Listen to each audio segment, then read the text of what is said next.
ये all the thing भी same वही मीनिंग रखता है जो एवरीथिंग रखता है। ऑल द थिंग या एवरीथिंग दोनों का मतलब एक है, आप इस्तेमाल कर सकते हैं। ऑल द थिंग सब कुछ, अगर आपके सामने आ जाए मेरे पास सब कुछ है, so I have all the things या आई हैव एवरीथिंग।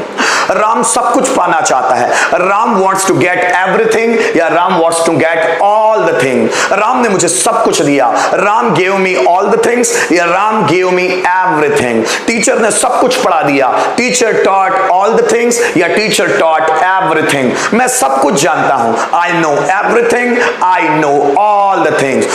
विशाल ने सब कुछ सॉल्व कर लिया, विशाल सॉल्व्ड एवरीथिंग या Vishal solved all the things. मैंने सब कुछ खरीदा, आई परचेज्ड एवरीथिंग या I purchased all the things. Rohan सब कुछ सीख रहा है, रोहन इज लर्निंग एवरीथिंग या Rohan is learning all the things. मैंने सब कुछ कहा, सो आई सेड एवरीथिंग या I said all the things. मैंने मेरे पापा को सब कुछ बताया, so I told everything to my father या I told all the things to my father. मेरी मम्मी के पास सब कुछ है, माई मदर हैज एवरीथिंग या my mother has all the things. मैं सब कुछ हासिल करूंगा, सो आई विल अचीव एवरीथिंग या I will achieve all the things. Teacher ने सब कुछ पूछा, जो उन्होंने बोला था ना याद करके आप, टीचर ने सब कुछ पूछा।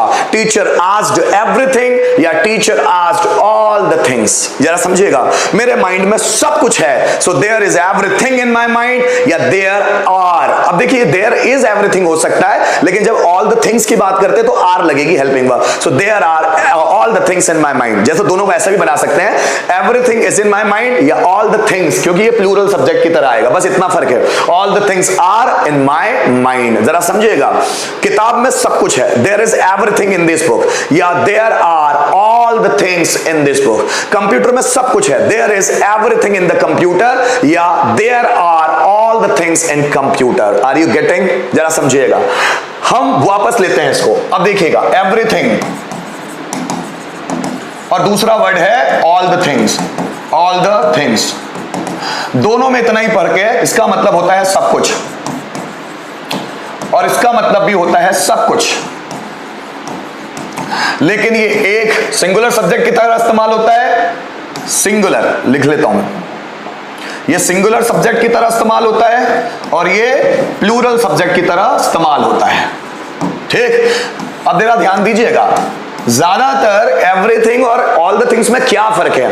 ऐसी सभी चीजें जिसको आप काउंट नहीं कर सकते, अनकाउंटेबल, वहां हम एवरीथिंग का इस्तेमाल करते हैं, और जिन चीजों को हम काउंट करते हैं वहां पर ऑल द थिंग्स का इस्तेमाल करते हैं। लेकिन इंग्लिश लैंग्वेज में दोनों 19-20 इस्तेमाल हो जाता है, मतलब एवरीथिंग की जगह आप ऑल द थिंग्स इस्तेमाल कर सकते हैं और ऑल द थिंग्स की जगह एवरीथिंग इस्तेमाल कर सकते हैं। लेकिन जहां आप एवरीथिंग इस्तेमाल कर रहे हैं उसके बाद आपको सिंगुलर हेल्पिंग वर्ब इस्तेमाल करनी होगी, क्योंकि एवरीथिंग सिंगुलर सब्जेक्ट में काउंट होता है और all the things plural subject में काउंट होता है। और जब भी आप ऑल द थिंग्स का इस्तेमाल करेंगे उसके बाद आप लोग प्लूरल हेल्पिंग वर्ब का इस्तेमाल करेंगे। Is it okay? चलो आगे बढ़ते हैं। जैसे मेरे पास सब कुछ है, मुझे ऐसा बोलना है कि मेरे पास सब कुछ है, क्या होगा? I have everything, I have everything, या मैं बोलूंगा आई have all the things, I have all the things.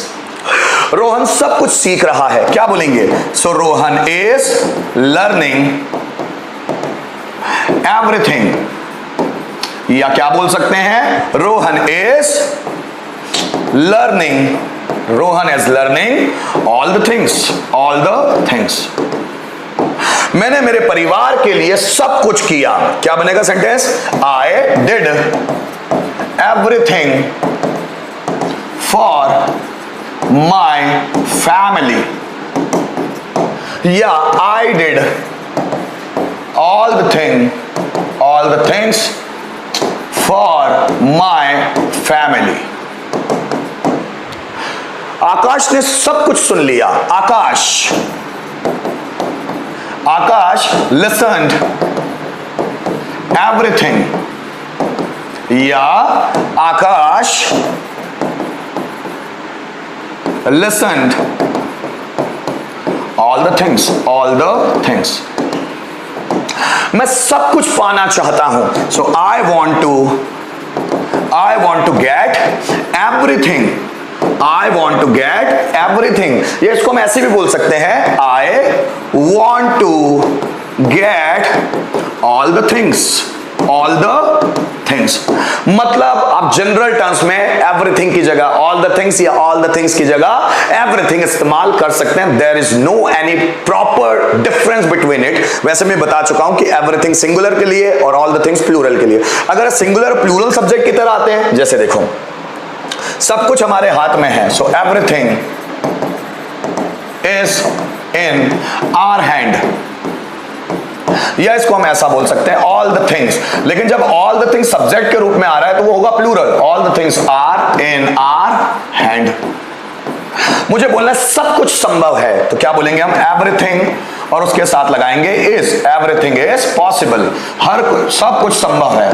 अगर ऑल द थिंग्स इस्तेमाल करना है तो ऑल द थिंग्स आर लगाना पड़ेगा, क्योंकि ये है plural subject, all the things are possible.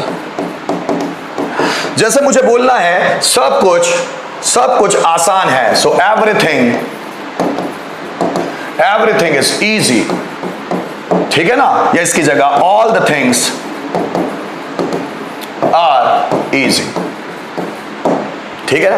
मैंने सब कुछ सीखा, सो आई लर्न्ड एवरीथिंग, या इसको मैं ऐसा भी लिख सकता हूं, आई लर्न्ड